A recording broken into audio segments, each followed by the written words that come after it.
जय श्री हरि। श्रीमद्भागवत महापुराणम दशमः स्कंधः पूर्वार्धः अथ षट्चत्वारिंशोऽध्यायः।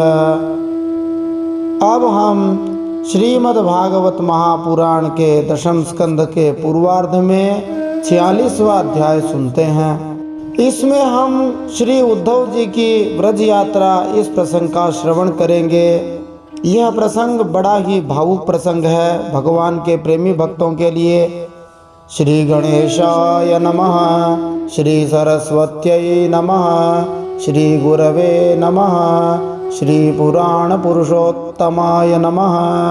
मैं सुनील हरि आप सबका श्रीमद् भागवत महापुराण के संस्कृत श्लोक हिंदी भावार्थ रोचक प्रश्नों से सुनने के लिए स्वागत करता हूँ। आशा है आपको यह कथा पसंद आ रही होगी। आप इस कथा को शेयर करते रहिए, चैनल को सब्सक्राइब करना न भूलें, इससे हमारा उत्साह बढ़ेगा। पिछले दशम स्कंद के पूर्वार्ध के 45वें अध्याय में भगवान श्री कृष्ण बलराम जी का यज्ञोपवीत संस्कार, गुरुकुल प्रवेश और गुरुपुत्र की रक्षा, इन प्रसंगों को सुनते हुए हमने जाना जब भगवान श्री कृष्ण ने कंस को मार दिया, वे अपने माता पिता वसुदेव देवकी जी के पास गए। उनको देखा तो माता पिता भगवान को भगवान समझने लग गए। तो भगवान ने अपनी वैष्णवी जनमोहिनी माया का उपयोग किया और बोले कि ओरे मैया, ओरे मेरे पिताजी, हम लोग तो हमेशा चाहते थे कि आपकी कुछ सेवा करें, आप भी हमारी सेवा लेना चाहते थे। भगवान ने अपने माता पिता को ढांढस बंधाते हुए कहा, हम न तो आपके पास रह सके न आपका प्यार पा सके। हमारी इतनी उम्र बिल्कुल बेकार चली गई। आपने हमको जन्म दिया, हमारा पालन पोषण किया। यदि हम 100 वर्ष भी आपकी सेवा करें तो आपसे ऋणी नहीं हो सकते। भगवान श्री कृष्ण के जन्म देने वाले माता पिता का नाम वसुदेव और देवकी है। भगवान श्री कृष्ण माता पिता के उच्च स्थान के बारे में कहते हैं कि माता पिता के घर में जो लाड प्यार बच्चों को मिलता है, वैसा सुख दूसरे स्थान पर नहीं मिल सकता।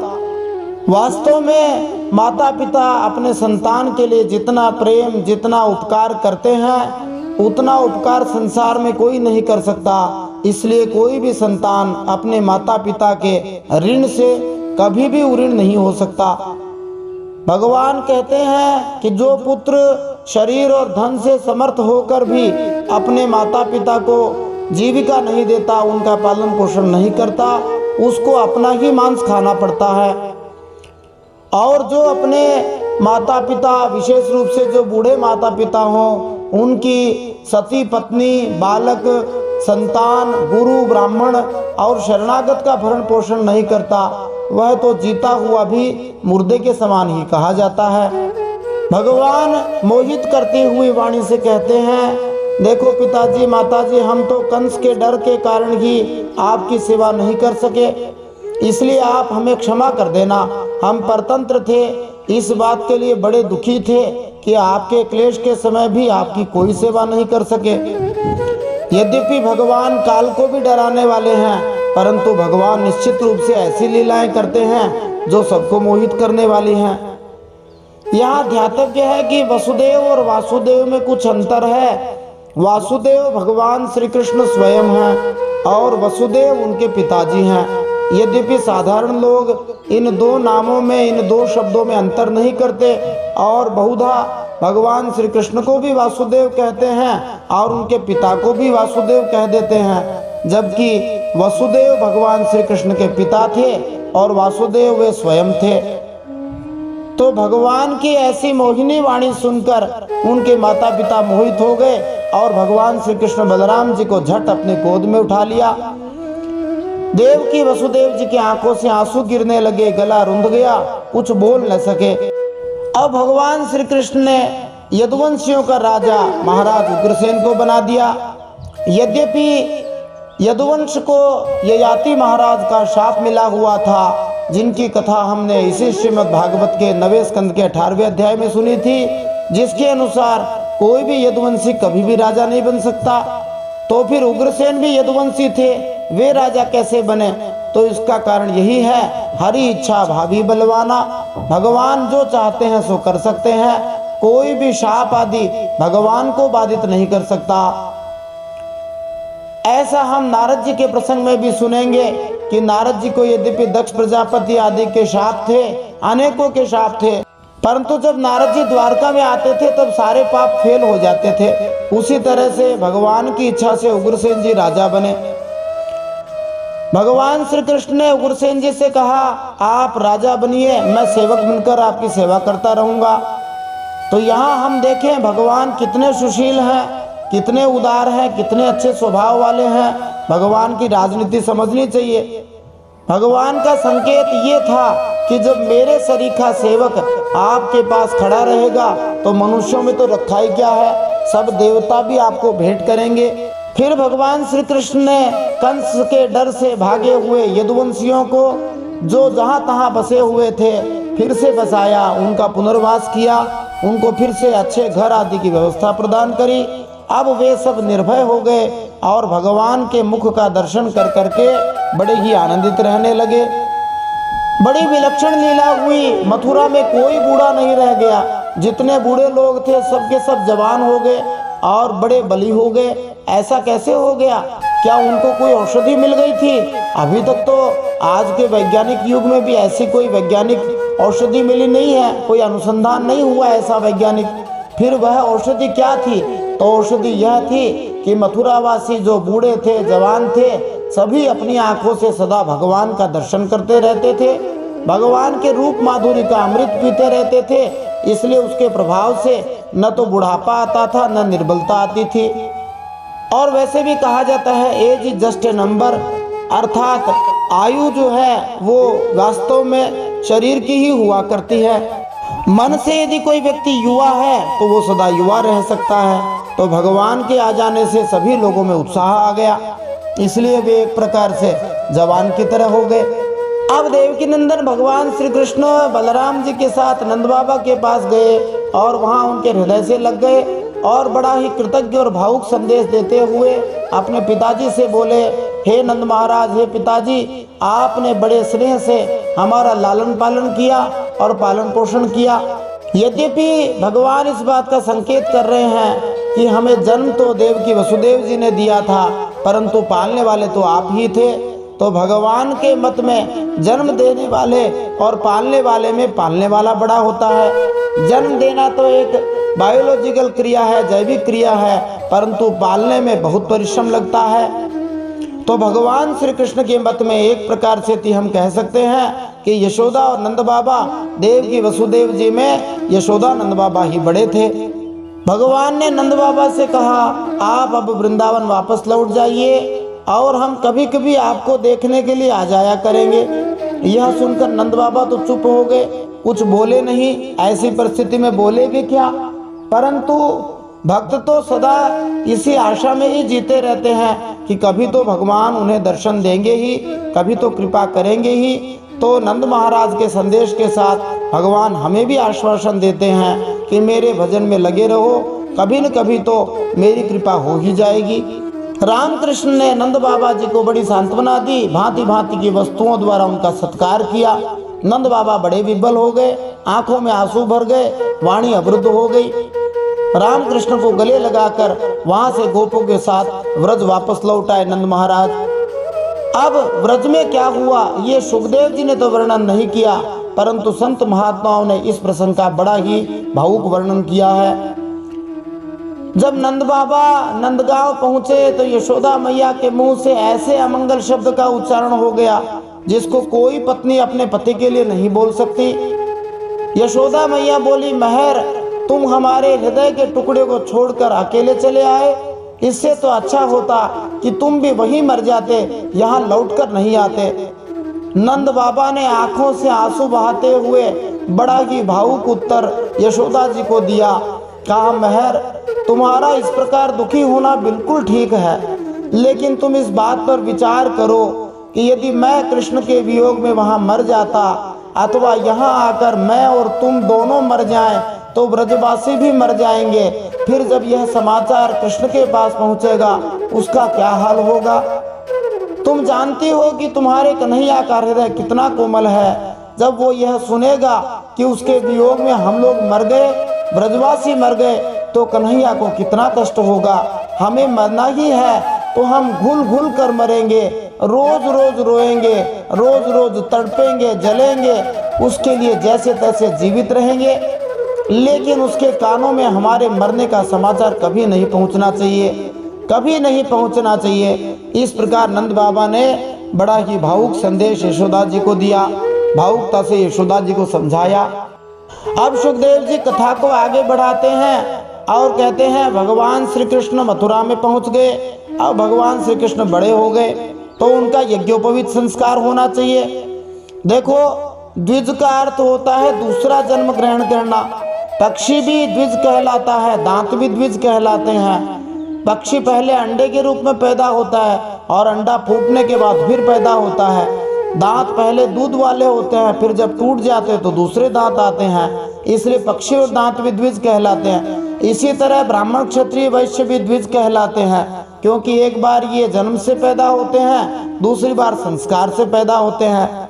फिर यदुवंशियों के कुल पुरोहित गर्गाचार्य जी ने भगवान श्री कृष्ण का, बलराम जी का यज्ञोपवीत संस्कार करवाया।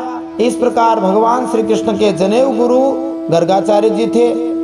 उसी समय वसुदेव जी ने जो गायें दान करने का संकल्प भगवान श्री कृष्ण के जन्म के समय लिया था, वो संकल्प पूरा किया और वो गायें दान में करी। अब भगवान श्री कृष्ण विद्या प्राप्ति के लिए सांदीपनि मुनि के पास जाते हैं। भगवान श्री कृष्ण के विद्या गुरु सांदीपनि थे।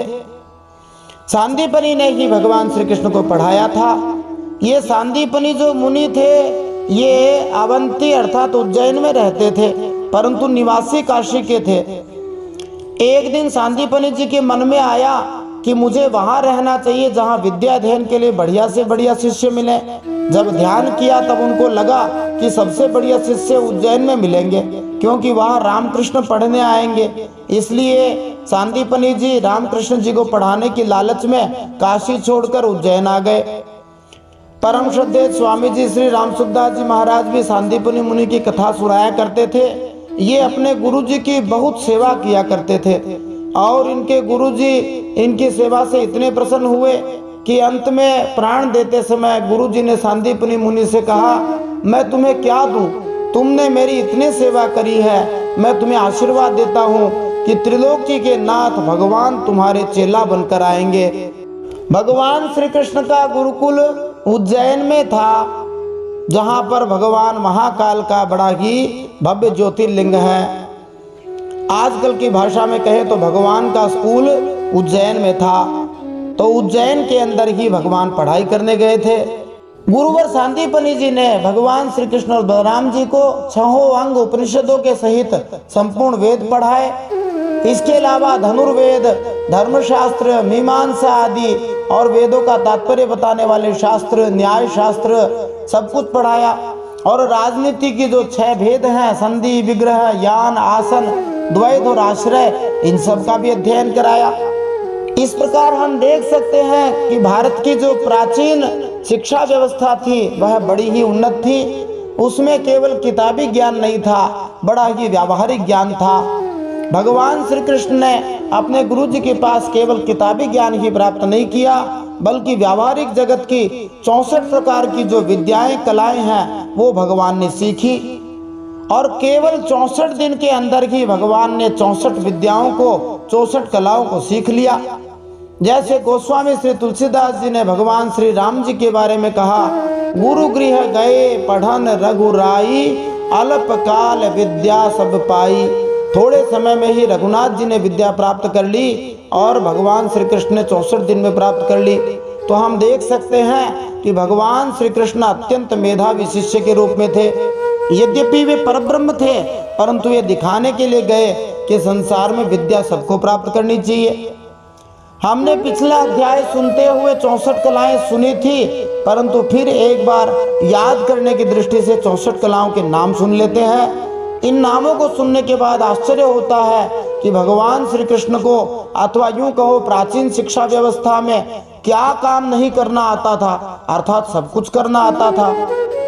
64 कलाओं में गाना, बजाना, नृत्य करना, नाटक करना, चित्र बनाना, बेल बूटे बनाना, चावल और फूल आदि से पूजा के उपहार की रचना करना, फूलों की सैया बनाना, दांत वस्त्र आदि को रंगना, मणियों के फर्श बनाना, शैया रचना, जल को भी बांध देना, विचित्र सिद्धियां दिखलाना, हार माला आदि बनाना, कान और चोटी के फूलों के गहने बनाना, कपड़े और गहने बनाना, फूलों के आभूषणों से श्रृंगार करना, कानों के पत्तों की रचना करना, सुगंधित वस्तुएं इत्र तैल आदि भी बनाना जानते थे। इंद्रजाल मानी जादूगरी, चाहे जैसा वेश धारण कर लेना, हाथ की फुर्ती के काम करना, तरह तरह की खाने की वस्तुएं बनाना, तरह तरह के पेय पदार्थ बनाना, सुई का काम, दर्जी का काम सिखाते थे, कठपुतली बनाना, उनको नचाना, पहेली बनाना, प्रतिमा आदि बनाना, कूटनीति, ग्रंथों के पढ़ने की चतुराई, नाटक आख्यायिका आदि रचना, समस्या पूर्ति करना, पट्टी बेंत बाण आदि बनाना, गलीचे दरी आदि बनाना, बढ़ई की कारीगरी मानी जो खाती का काम है वो काम करवाना, गृह आदि बनाने की कारीगरी मजदूरी सिखाते थे। सोने चांदी आदि धातु और हीरे पन्ने आदि रत्नों की परीक्षा मानी सोनी बनाना सिखाते थे। सोना चांदी आदि बना लेना भी सिखाते थे। मणियों के रंग को पहचानना मानी जोहरी बनाते थे। खानों की पहचान, ये सब माइंस के विषय में जानकारी देते थे।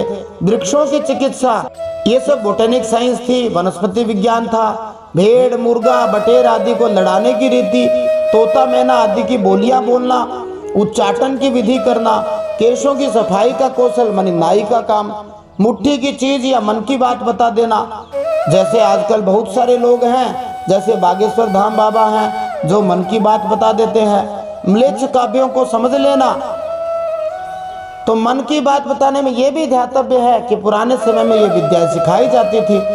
म्लेच्छ काव्यों का समझ लेना, विभिन्न देशों की भाषा का ज्ञान होना, शकुन अपशकुन जानना, प्रश्नों के उत्तर में शुभ अशुभ बतलाना, नाना प्रकार के मातृका यंत्र बनाना, रत्नों को नाना प्रकार के आकारों में काटना। इसका मतलब काटने की मशीनें थी और मशीनों से वे रत्न काटना भी जानते थे। सांकेतिक भाषा साइन लैंग्वेज बनाना, मन में कटक रचना करना, नई नई बातें निकालना, छल से काम निकालना, सभी कोशों का ज्ञान होना, डिक्शनरीज का ज्ञान जिसको कहते हैं, समस्त छंदों का ज्ञान मानी गाने का ज्ञान, वस्त्रों को छिपाने या बदलने की विद्या, द्यूत क्रीड़ा जुआ खेलना राजाएं पहले खेला करते थे। दूर के मनुष्य या वस्तुओं का आकर्षण कर लेना, बालकों के खेल भी जानते थे। मंत्र विद्या, विजय प्राप्त कराने वाली विद्या और वेताल आदि को वश में रखने की विद्या, ये सब 64 विद्याएं हैं जो भगवान श्री कृष्ण ने केवल 64 दिन में ही सीख ली। ऐसे मेधावी छात्र थे भगवान। अब सारी विद्या पढ़ने के बाद भगवान श्री कृष्ण सांदीपनि जी के पास गए और बोले, आपको क्या गुरु दक्षिणा दें। गुरु जी ने कहा कि हमारा एक बेटा था जो मर गया था समुद्र के अंदर, उसको वापस ला दीजिए। भगवान श्री कृष्ण समुद्र किनारे गए और वहां पर मनुष्य वेशधारी समुद्र ने आकर भगवान को बताया कि इस समुद्र में पंचजन नामक एक भारी दैत्य है, उसी ने संभवतः उस बालक को निगल लिया होगा। यहाँ ध्यातव्य है कि ये मनुष्य वेश में समुद्र आदि तत्व एक कल्पना ही नहीं है, ये वास्तविकता है।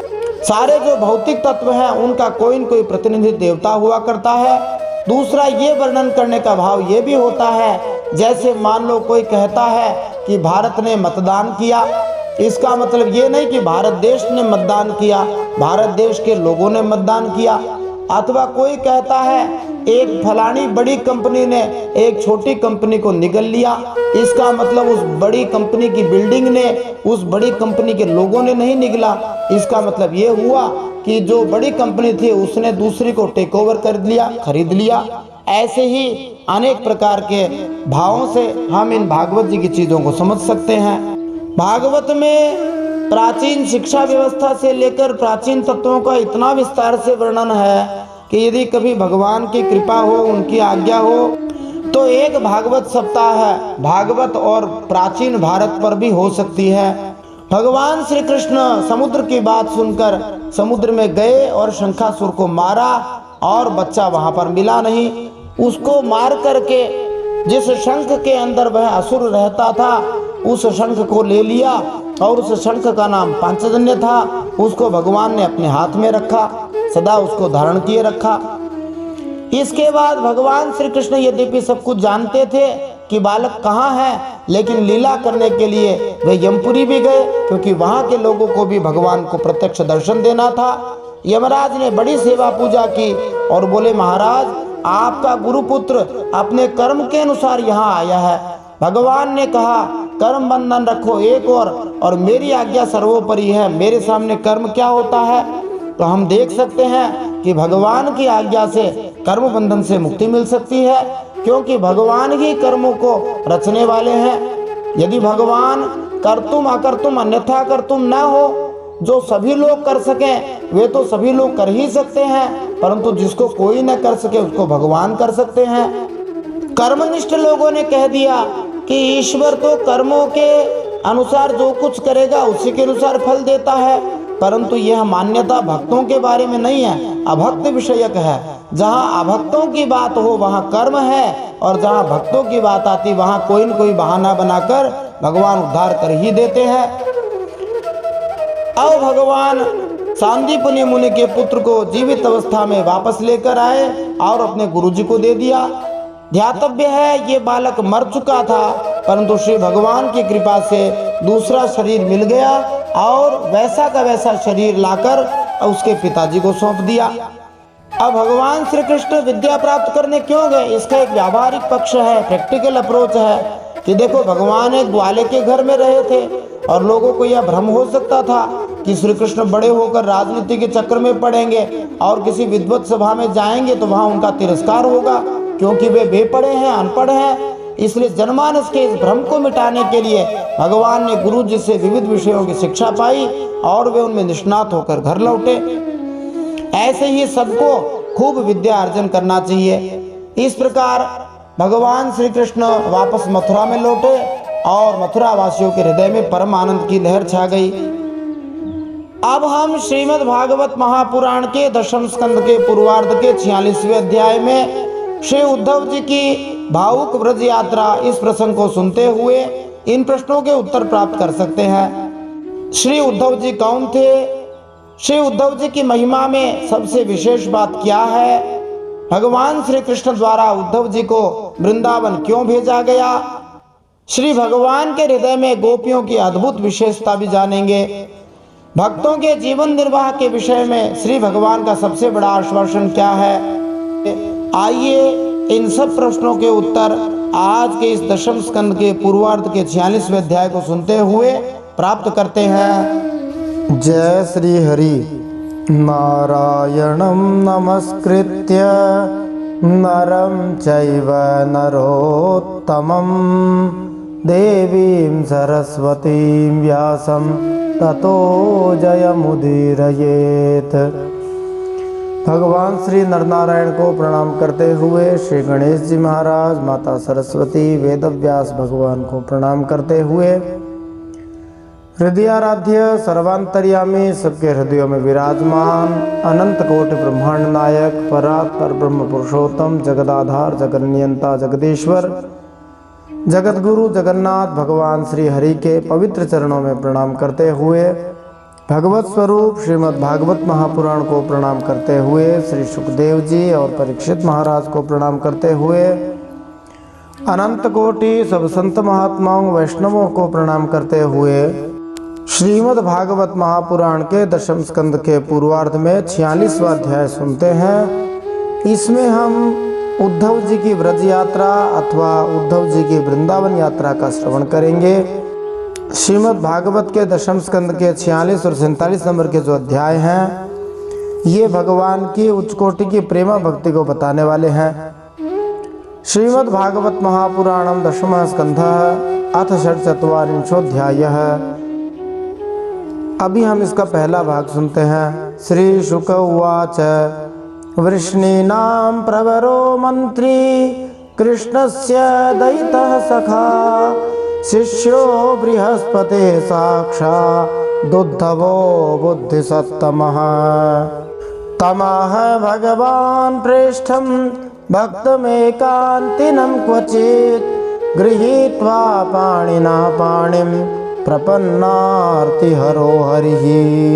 इस प्रसंग में एक कवि ने लिखा है कि भगवान श्री कृष्ण मथुरा में यमुना जी के तट पर बैठे हुए थे वहां उन्होंने देखा कि एक सोने के रंग का कमल यमुना जी की धारा में बहता हुआ जा रहा है, माने पीला कमल। वह सुंदर कमल देखकर भगवान श्री कृष्ण को उसके प्रति इतना आकर्षण हुआ कि उन्होंने उस कमल को पकड़कर उठा लिया। सूंघने पर उसमें से श्री राधा रानी के अंग की तरह सुगंध आई। फिर तो भगवान श्री कृष्ण को श्री राधा रानी की ऐसी स्मृति हो गई कि वे मूर्छित से होने लगे। उद्धव जी उनके पास ही थे। उद्धव जी ने पूछा कि हे श्याम सुंदर, तुम्हारी यह क्या दशा हो रही है? श्री सुखदेव जी महाराज कहते हैं, उद्धव जी कोई साधारण व्यक्ति नहीं थे। उद्धव जी वृष्णिवंशियों में एक प्रधान पुरुष थे। वे साक्षात बृहस्पति जी के शिष्य थे और परम बुद्धिमान थे। उनकी महिमा के संबंध में इससे बढ़कर और कौन सी बात कही जा सकती है कि वे भगवान श्री कृष्ण के प्यारे सखा तथा मंत्री भी थे। तो उद्धव जी में और तो सब योग्यताएं थी, परंतु भगवत प्रेम, भगवान का प्रेम जैसा होना चाहिए वैसा नहीं था। वैसे वे स्वयं भगवान के बहुत प्यारे थे, परंतु उनको भगवान उतने प्यारे नहीं थे जितने गोपियों को प्यारे थे। भगवान ने सोचा यही अवसर है जब उद्धव जी को गोपियों से प्रेम सीखने के लिए वृंदावन भेजना चाहिए। श्री अखंडानंद जी सरस्वती जी महाराज कहते हैं, असल में प्रेम भगवान से नहीं मिलता। भगवान तो स्वयं प्रेम के भिक्षुक हैं। दरवाजे दरवाजे भटकते हैं और कहते हैं कि हमें प्रेम दे दो, प्रेम दे दो। गोपियों से दही दो, दूध दो, मक्खन दो, मिश्री दो। मांगने का अर्थ क्या है? यही है कि प्रेम दो। प्रेम उनसे ही मिलता है जो प्रेम के धनी होते हैं। प्रेम के धनी वही हैं जो प्रेमी हैं। जैसे जिनके पास धन होता है वे धनी कहलाते हैं, वैसे ही जिनके पास प्रेम होता है वे प्रेमी कहलाते हैं। जैसे जिसको धन चाहिए तो वह धनी के पास जाता है, वैसे ही जिसको प्रेम चाहिए उसे किसी प्रेमी की संगति करनी चाहिए, भक्त की संगति करनी चाहिए। इस श्लोक के तात्पर्य में आचार्यगण भगवान श्री कृष्ण द्वारा उद्धव को वृंदावन भेजे जाने के कई कारण बतलाते हैं। श्री भगवान ने वृंदावन वासियों को वचन दिया था कि आयास्य, मैं वापस आऊंगा। इतना ही नहीं, पिछले अध्याय में भगवान श्री कृष्ण ने नंद महाराज को वचन दिया था, द्रष्टुमे श्यामः, हम आपका तथा माता यशोदा का दर्शन करने वापस आएंगे। साथ ही भगवान श्री वसुदेव तथा माता देवकी के साथ कुछ दिन रहने का वचन भी नहीं टाल सकते थे, क्योंकि उन्होंने इतने वर्षों तक कष्ट झेले थे। इसलिए भगवान ने अपने स्थान पर अपने घनिष्ठ प्रतिनिधि को भेजने का निश्चय किया। यहाँ यह प्रश्न किया जा सकता है कि भगवान श्री कृष्ण ने नंद बाबा तथा यशोदा को मथुरा आने के लिए क्यों आमंत्रित नहीं किया?